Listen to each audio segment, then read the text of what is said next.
Second में हमारे पास है, तो ये डेफिनेट है, हम पहले इनडेफिनेट समझ के सॉल्व करते हैं। Square root of sine phi और कॉस की पावर 5 फाई डी फाई, हमें इसका इंटीग्रेशन करना है। कैसे करेंगे? ज़्यादातर आपने देखा होगा रूट के अंदर वाले पार्ट को टी लेते हैं, तो हमने साइन फाई को टी ले लिया, साइन फाई को ले लिया टी। तो डिफ्रेंशिएट करोगे तो क्या आएगा? Cos phi d t by d phi, इसका मतलब cos phi d phi d t के बराबर है।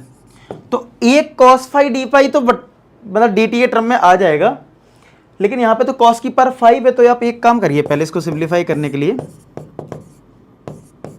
कॉस की पावर 4 को अलग कर दो और एक कॉस को अलग कर लो। क्यों कर लो ऐसा?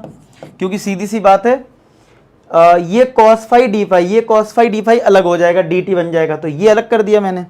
और अब तुम्हें पता है कि साइन फाई अगर टी है तो इस कॉस की पावर 4 को हम साइन में कैसे कन्वर्ट कर सकते हैं वो देख लेते हैं। तो रूट साइन फाई, क्या हम कॉस की पावर 4 को कॉस स्क्वायर का स्क्वायर लिख सकते हैं?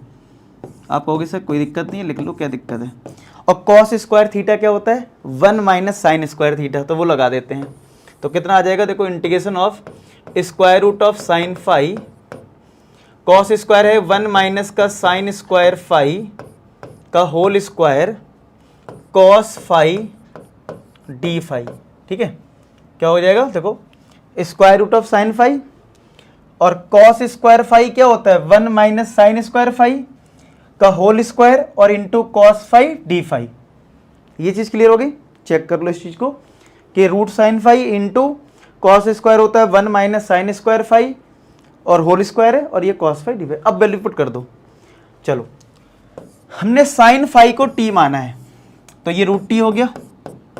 तो 1 माइनस, अगर साइन फाई को टी लिया और ये साइन स्क्वायर है तो ये टी स्क्वायर आएगा, होल स्क्वायर।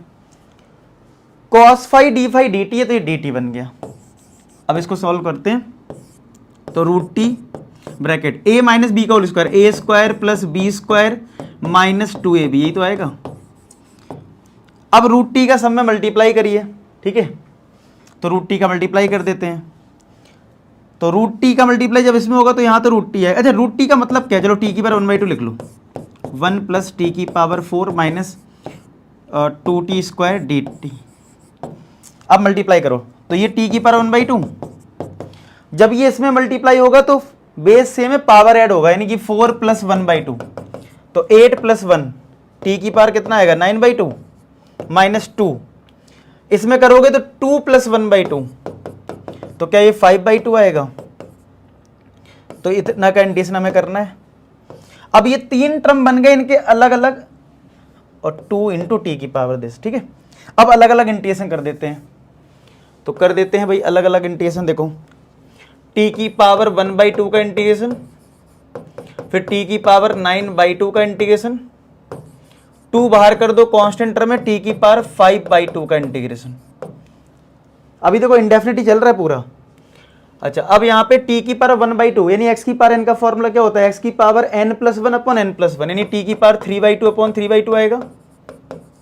ये टी की पावर 11/2 अपॉन 11/2 आ जाएगा, इसमें 2 बाहर है, ये टी की पावर 7/2 अपॉन 7/2 आ जाएगा।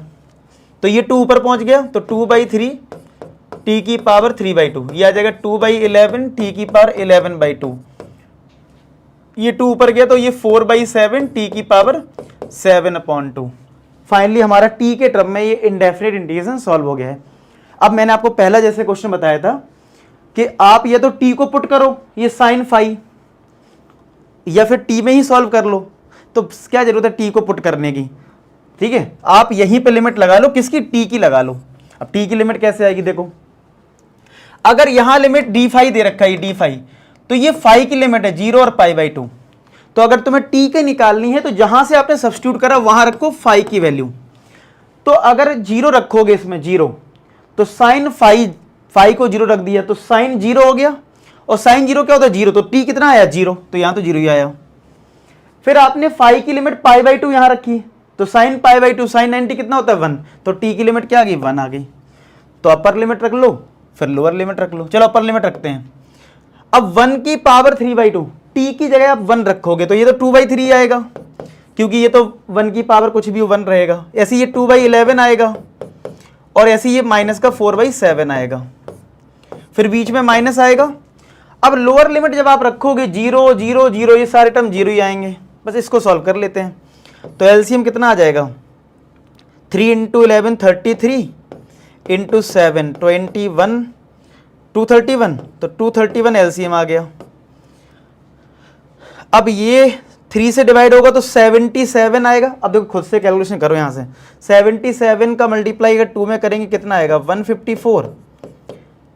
11 से करोगे डिवाइड तो 21 आएगा, 21 इंटू 2 42 आ जाएगा, माइनस ये 33 इंटू 4 होगा, तो 4 3 जे 12, 4 3 जे 12 और 1 कैरी 132 माइनस का, तो कितना आ जाएगा ये, देखो ये माइनस अगर इसमें करोगे तो आएगा माइनस का 90, माइनस का 90 आएगा ना, तो माइनस का 90 प्लस 154 यानी 64/231। चेक करिए क्या कुछ ऐसा आंसर है, 64/231 करेक्ट है।